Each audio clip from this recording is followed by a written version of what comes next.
Yo creo que innovar siempre significa crear algo nuevo, pero es importante recordar que no tiene por qué ser un nuevo descubrimiento o una investigación, ¿no?, muy potente en ese sentido, sino que muchas veces va sobre aplicar una tecnología ya existente a una nueva solución o nuevo mercado.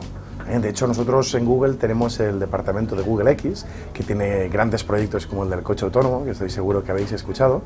Y una de las cosas que solemos hacer, más que descubrir, es siempre eso, ¿no? Es coger tecnologías que ya existen e intentar aplicarlas a otros sectores para solucionar los problemas que tienen en esos, ¿no?, en esos mercados, pero de manera distinta, con un enfoque distinto, ¿no? Siempre con esa filosofía de 10X, de intentar multiplicar la solución, ¿no?, la calidad de esa solución por 10. Uno de los proyectos más interesantes de Google X es el de dar acceso a Internet masivamente. De los 7 billones americanos que tenemos de personas en el mundo, creo que aproximadamente solo 2 estamos en Internet. Entonces realmente la mayoría de gente no está en Internet aún, ¿no? Y empresas como Google o como Facebook u otras están pensando en maneras de cómo solucionarlo. Y en Google X han pensado de una manera que es el proyecto Google Loon. Básicamente consta de subir globos de helio a la estratosfera, un montón de globos con antenas bajo que dan internet a un radio de bastantes kilómetros por bajo. Esto ya lo hemos estado probando en Nueva Zelanda y esto es una de esas innovaciones tecnológicas que va a tener un gran impacto en la educación, pero que realmente no se ha descubierto casi nada, ¿no? Ese tipo de globos ya existía, ¿no? Se han puesto globos en la estratosfera antes y las antenas desde luego también existían. Entonces, respecto a la educación, ¿no?, que me preguntabas de cómo, ¿no?, qué es innovación en educación, yo creo que es importante entender que en educación estamos estando en una etapa de transformación. No hay que infravalorar, no hay que pensar solo en la parte innovativa, sino en esa parte transformativa, porque la innovación nos va a llevar a esa transformación. Pero si no tenemos un objetivo a largo plazo, una idea de hacia dónde queremos transformar o cómo queremos cambiar la educación, esa innovación de alguna manera no va a estar coordinada, no va a estar alineada y va a ser de alguna manera no solo incremental. Y es importante que esa innovación apunte hacia dónde queremos ir, a cambiar el modelo educativo, que es a preparar a los estudiantes para aquellos trabajos que aún no existen. Es una pregunta que recibimos mucho, ¿no? Yo desde luego me la han preguntado muchas veces, incluso yo me la he preguntado. Yo creo que la pregunta en sí tiene un error, ¿no? Y es, no necesitamos conectar la educación a la práctica tecnológica. Lo que tenemos es pensar cómo queremos cambiar la educación, hacia dónde queremos cambiarla y entonces ver cómo la tecnología nos puede ayudar. Por ejemplo, hasta hace pocas décadas la información era un bien escaso. Y eso ha sido un paradigma que ha cambiado completamente. En las últimas décadas la información ha dejado de ser un bien escaso y está por todos lados. De aquí a poco las podremos ver, podremos buscar información en la pantalla del microondas, por ejemplo.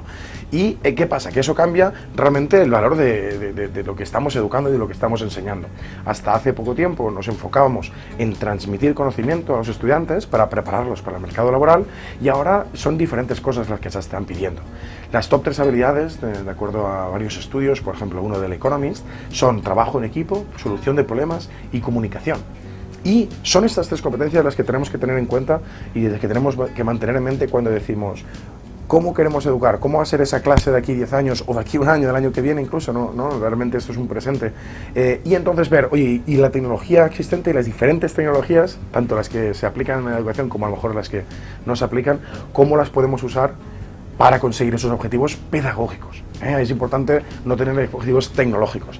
Yo escucho mucho a los coles que cuando les preguntas qué objetivos tienen, te dicen, pues no, quiero meter tantos ordenadores o tantas tabletas en secundaria o en primaria.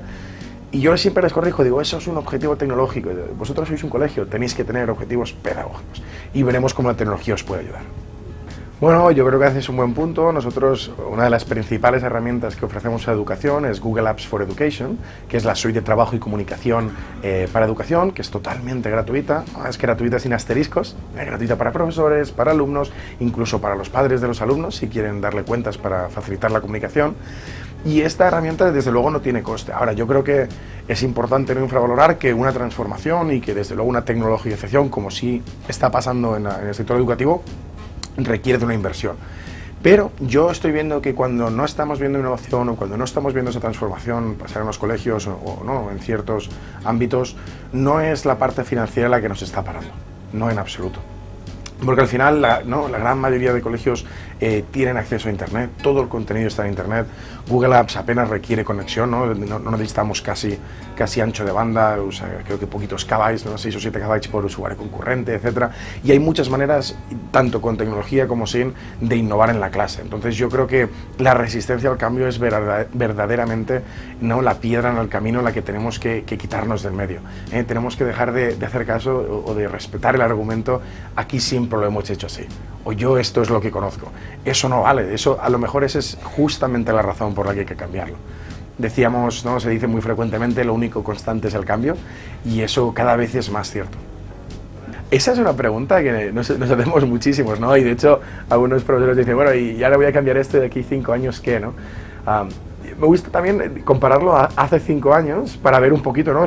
Cómo ha acertado, cómo podíamos ver las cosas. Hace 5 años nadie hablaba de tabletas, por ejemplo. Desde luego no en educación, no existían prácticamente, y ahora depende de con quién hables, no se puede enseñar prácticamente sin tabletas. Entonces eso nos dice, para contestar tu pregunta, que de aquí 5 años probablemente habrá otro dispositivo u otra tecnología que consideraremos esencial para educación y que aún no sabemos cuál es. Pero ¿qué podemos saber? ¿Qué podemos intentar adivinar de esa tecnología o dispositivo futuro que aunque no lo conozcamos?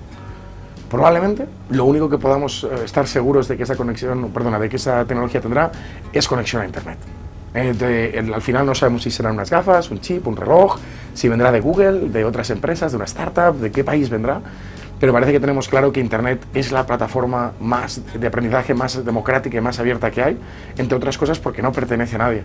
Y eso da un potencial que aún no hemos visto en tecnología, donde estamos demasiado acostumbrados a entornos cerrados y a ecosistemas y plataformas muy, muy cerradas.